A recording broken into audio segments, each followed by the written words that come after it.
football Saturday and, like carve out about 45 minutes of your time doing it. My name is Jacob Abrams. I'm the theater director here.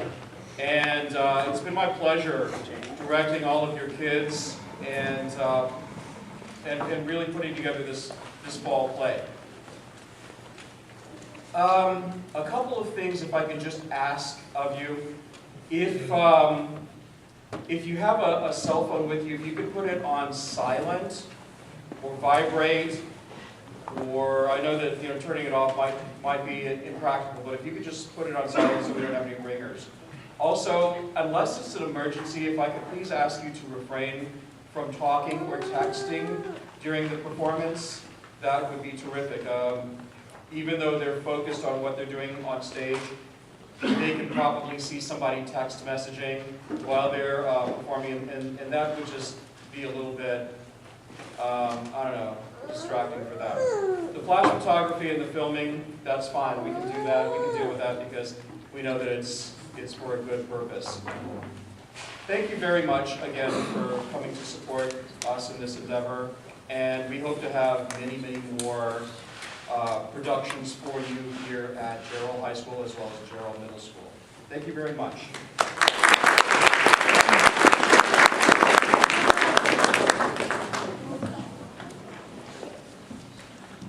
You ready?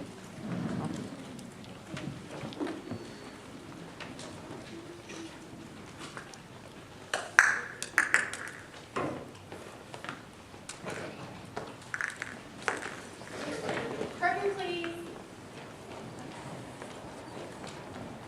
I suppose you all know why we're here? To share your play, because we love the theater.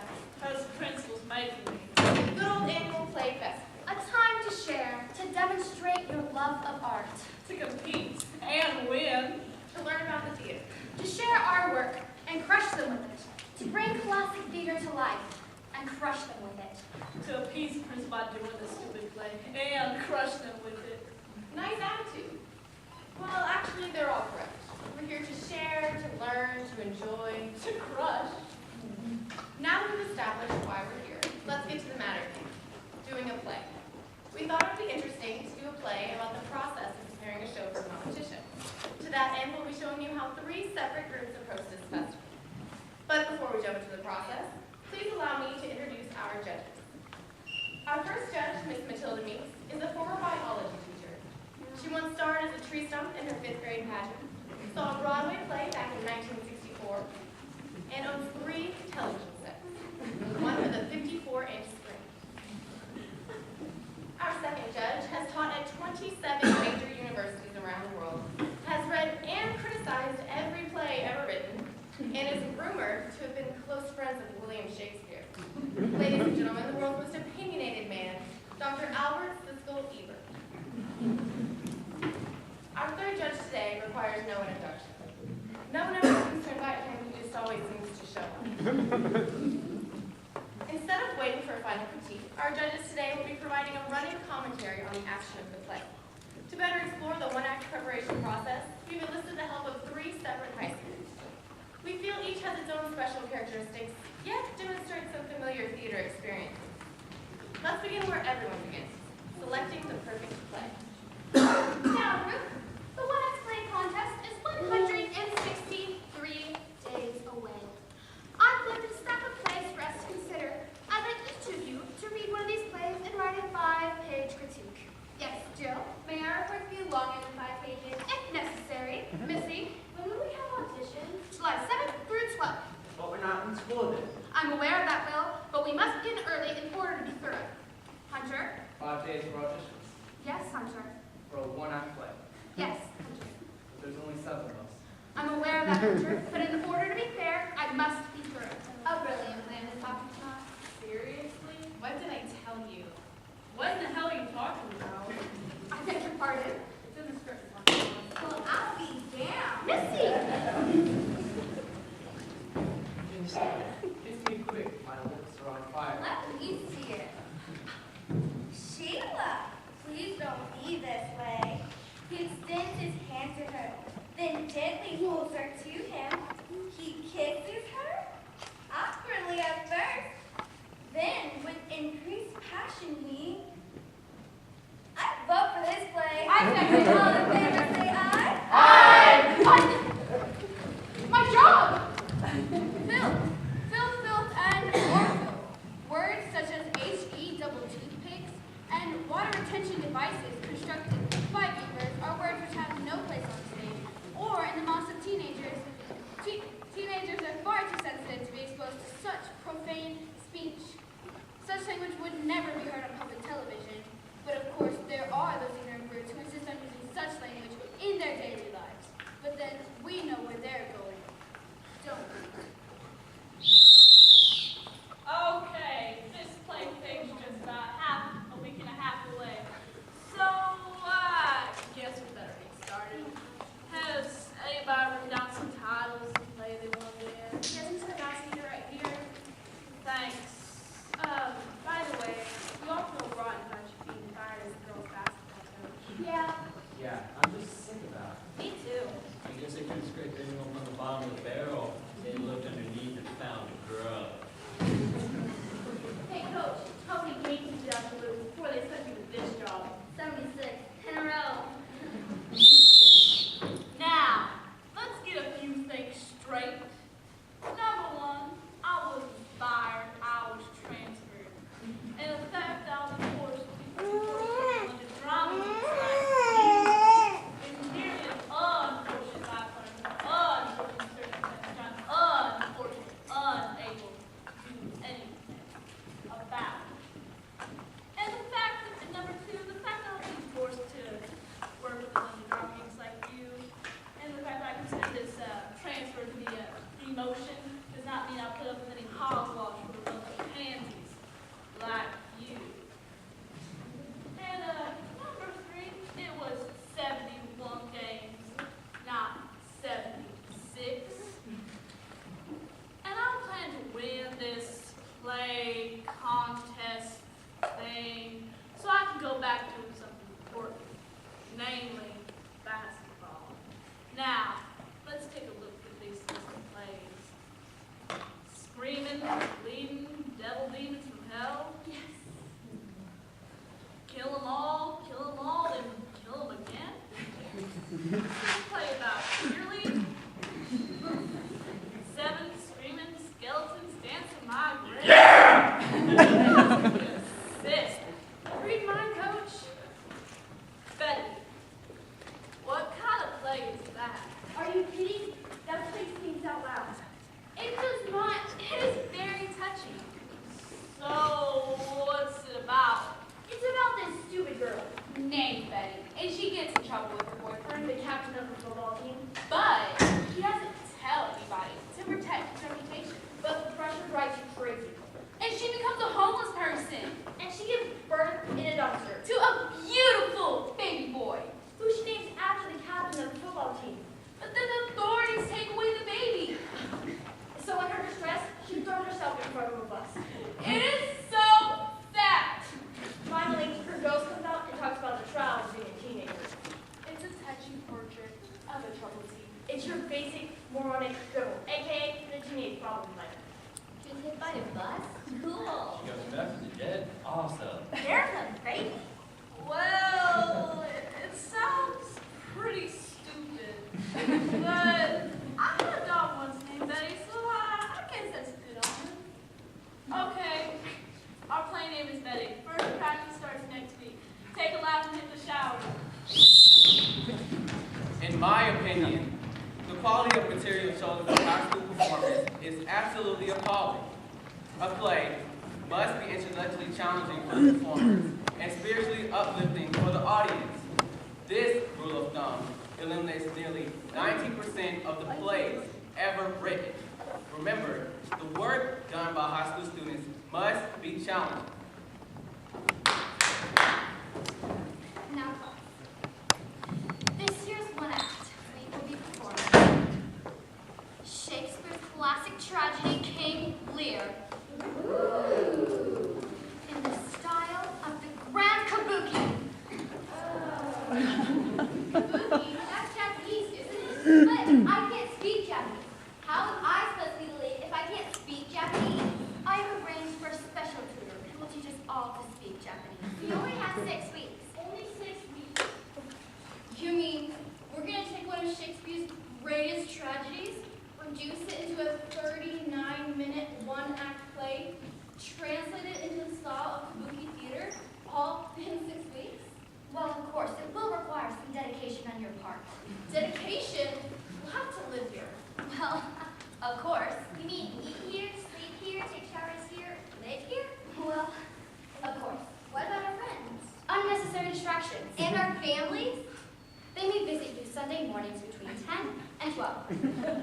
I just know my boyfriend will dump me if I don't see him for 6 weeks. And I have to go to the hospital twice a week for kidney dialysis. Would you stop whining?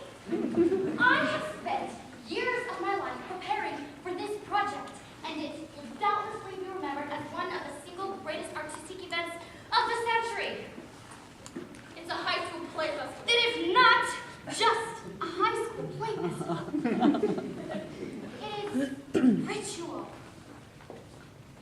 It's society. It is the living, the breathing, the feeling, the touching embodiment of art. It is theater. It's a bunch of pimply-faced teenagers trying not to embarrass themselves badly. I offer you the experience of a lifetime, and you're complaining about trivialities. Where is your spirit? Where is your loyalty? Where is your dedication to art? Remember, greatness is never achieved without sacrifice. Sounds doable. Are you? What are you? A drama wimp or a drama superstar? Yeah, but... Look, your friends, they're all losers. Who needs them? Your family will never miss you. And if your boyfriend does break up with you, well, there's always me. What about my dialysis? So you miss a few doctor's appointments. I missed tons of doctor's appointments, and look at me. I'm still alive. So, we gonna do this thing, or what? Sure, might be fun. Okay, did you mention who gets the lead yet? So that's settled. Now, who's your Shakespeare guy again? My least favorite part of any play is the audition. Before they start, you're terrified, and afterwards it can be either depression or ecstasy. Audition. Alas, poor Yorick, I knew him Horatio, a fellow of infinite jest, a most excellent fancy. He hath borne me on his back 1,000 times, and how abhorred in my imagination it is. My gorge rises at it. Stop! What is this? What is this? It's a skull. I know it's a skull, bonehead, but what you doing talking to it? Well, you see, I'm doing a soliloquy from Hamlet. Wait, Hamlet, that's Shakespeare, right? Right. I wonder I didn't understand the thing you were talking about. Now, see, the play we're doing is Betty. There's no skulls in it, and everybody talks English. Okay? Okay. So, how much you weigh? 175? Ever play football? Nowhere. I'm an actor. Well, compared to Cousin Hill over there, you're the closest thing I got to football. You got to leave your baby.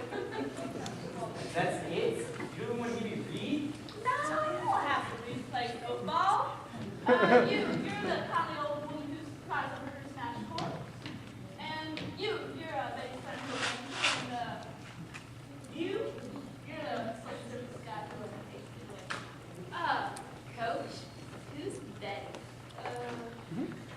You look like Betty.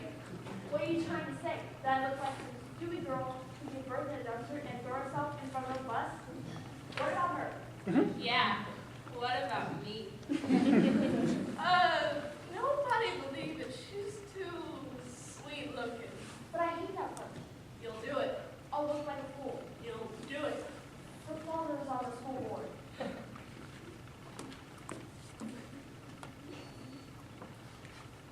Congratulations, Sue. You're Well, it's true that actors must be suitable for their roles. What is important is that everyone be treated fairly.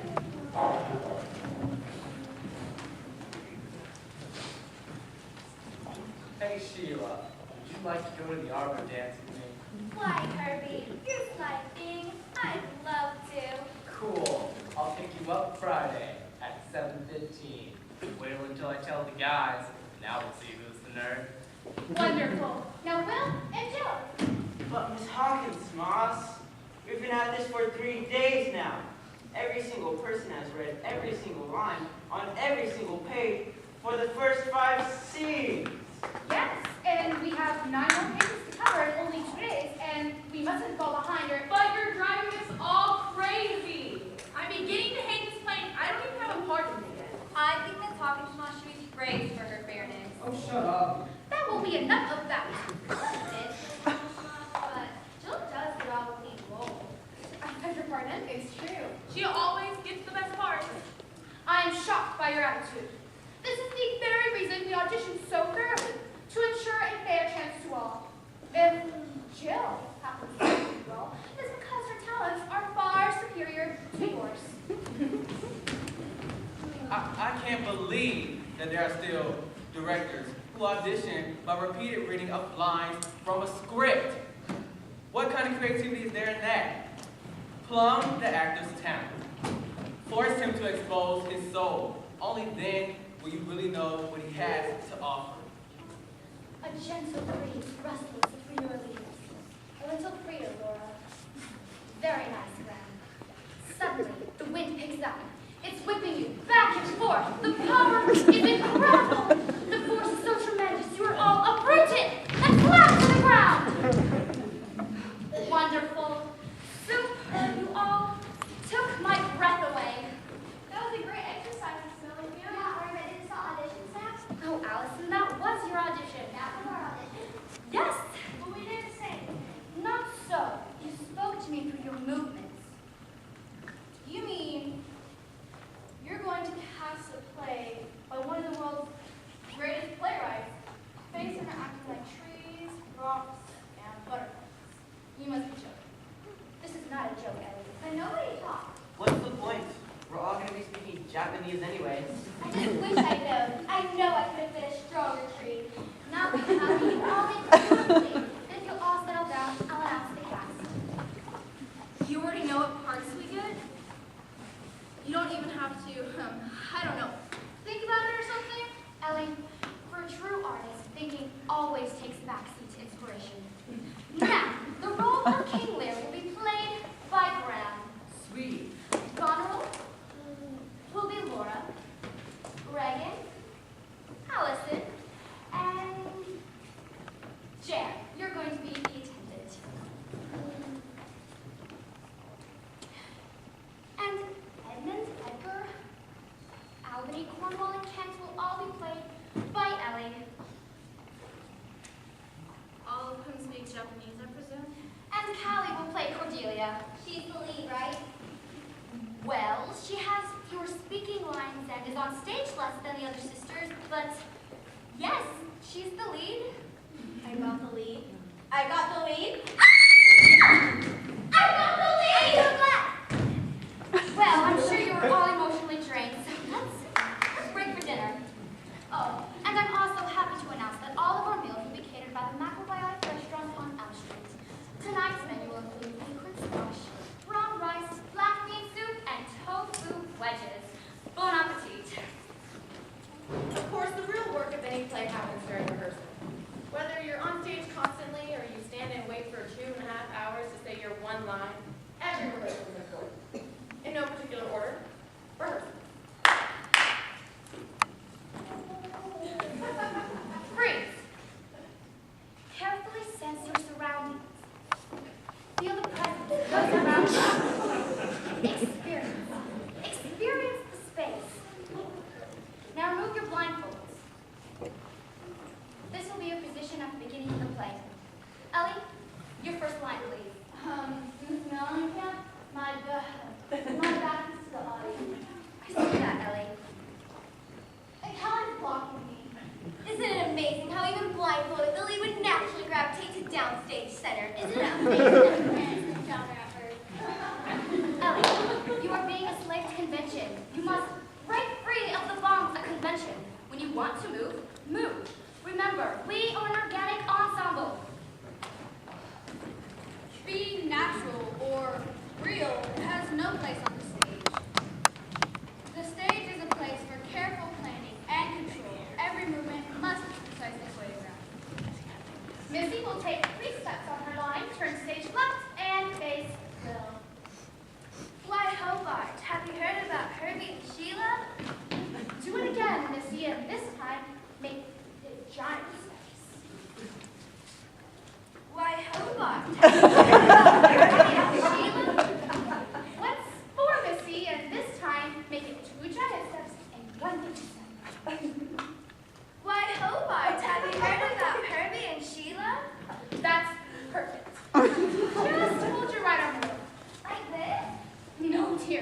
You're not the hunchback of Notre Dame. Here, do what I do. Why, Hobart, have you heard about Herbie and Sheila? Why, Hobart, have you heard about Herbie and Sheila? Wonderful. Perfect. Let's all do it. Why, Hobart, have you heard about Herbie and Sheila? That was fun. Flexibility, flexibility. You must be flexible enough to change, to move, to see things in new and different ways. Don't be afraid to break the rules. All right, you sissies, this is block rehearsal. Now I want to see some hits out there. Tom, Tanya, you're first. Okay, Mr. Best. I'm coach. Okay, Coach, I don't think this is what it meant by blocking rehearsal, you know? Well, it doesn't make sense to me either, but I do enjoy watching y'all sweat like real athletes. Now block. Leave her alone, she's a child. She's a drug addict. Not bad for a bunch of drama games, but Tom, you gotta square off with your feet. Tomorrow we'll try and pass. Take a lap in the shower. Physical contact between teenagers is totally inappropriate for this age. That's why I like TV. When I see teenagers touching, I can just change the channel. Teenagers are innocent and mustn't be exposed to such scintillating behavior as physical contact.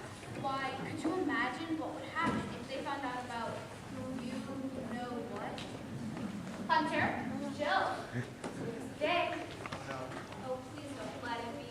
The kissing scene. Now, we must be mature and approach this scene with intelligence and taste. Yeah, Hunter's gonna get a good taste. You will report Now, Perkins just brought Sheila home from the Arbor Day dance. They stand on the porch. He turns to leave, then turns back, pulls her to him, and kisses her gently. Then, with increasing passion. Miss Hawkins, I got a cool tour coming out. Hunter, You know, I was just at the Romano. Jill, But does it have to be her? I've known him since kindergarten. Our parents played bridge together. What about my reputation? Oh, shut up, Jill. You've already kissed half the boys in the school. What? Yeah, Jill, the list is as long as my arm. One name significantly missing from that list. Hunter. Oh, please, Jill. Just because I haven't dated someone nicknamed Hoover Lips, hardly. that will be enough. I'm glad that the two of you have such a vast background in the subject. The scene should be simple. It's not a question of experience. It's all those people watching. It's embarrassing. I don't have time for this. You people chose this play, not me. If you want to flush all of your hard work down the drain over a stupid kissing scene, fine. I'm sorry. I guess you were being a little unprofessional. Sorry. Thank you. The scene, please. That's okay, but try to...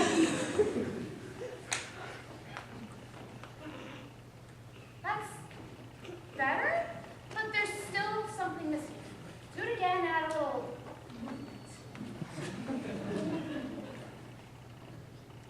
No! You look like the little Dutch children from a cuckoo clock. Perhaps you lack inspiration. Let's try this. Two of you kiss and make it look like the real thing. Or right after the Pledge of Allegiance, the principal will announce that the two of you have been named cutest couple in a recent yearbook survey. No. Suck face! That's more like it. I want you to learn to have my lips spoiled. High school students simply can't do physical intimacy. It's just way too hard for them to get beyond their immature inhibitions. Yo, Betty, lip lock. That was my TV. I think we should take a cue from William Shakespeare, who never indulged in the use of vulgar language or body behavior. But, Miss Mellencamp, nobody will understand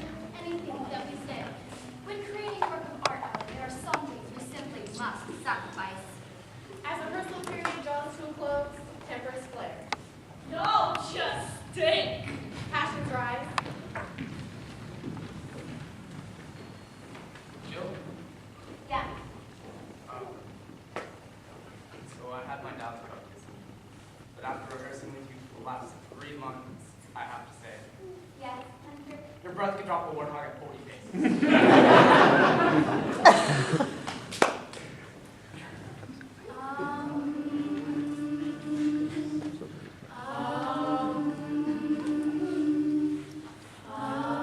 Crazy if you don't stop this meditation stuff and start rehearsing. But finally it's here, D-Day, the play competition. You've worked long and hard to get here. You have sacrificed, suffered, and fasted these past 3 days. Cause Lord, I hope y'all are ready. No matter what, no matter what the outcome. I want y'all to know. I'm proud of you. Now get out there and kick some butt.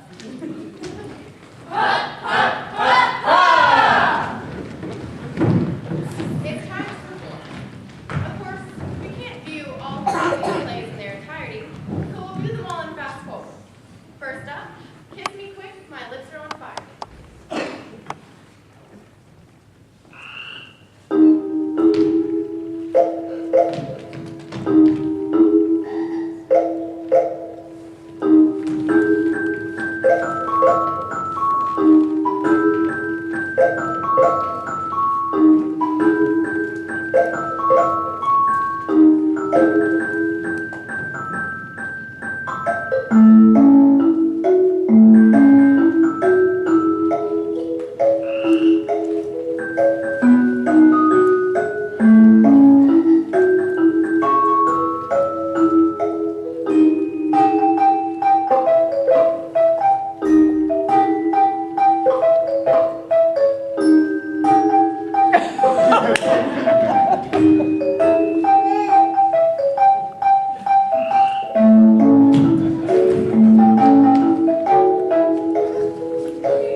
finally arrived.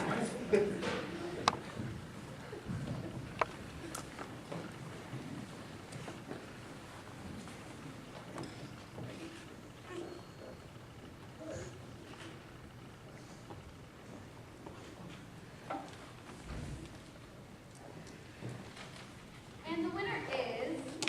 We lost? We lost? We lost. But please remember, you're all winners. But nobody say anything until we get onto the bus.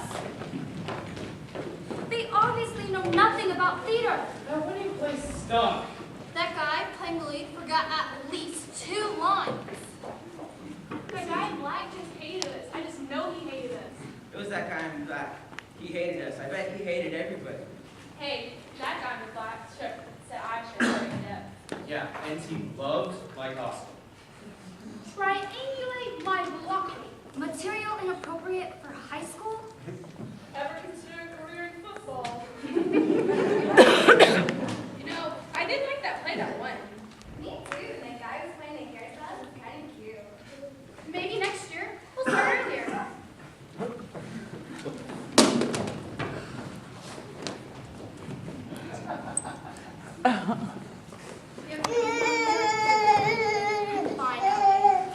I learned a long time ago that you cannot measure your artistic success based solely on the subjective opinions of a few critique judges. The audience enjoyed our play and we all learned a few things. I'm over in Tokyo auditioning for King Lear. I'm all set. By the way, could you possibly take me to the hospital? I'm just a little bit behind on my kidney dialysis. No problem. Ellie,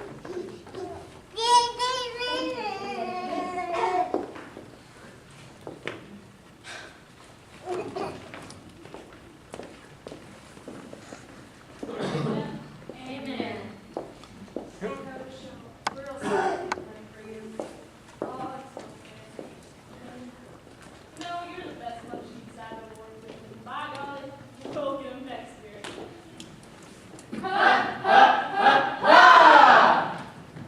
And that's it. We show up, we do our play, and we hope we don't get crushed. And if we do, at least we shared and learned, and if you think about it, it really is even. the play's over. We'll talk about it on the way home. Close the curtain.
Okay, guys, thank you very much for coming in. You've been a wonderful audience, and we'll see you again. Again, parents, thank you so much. You kids have been great. It's just been my absolute pleasure working with them. Thank you so much.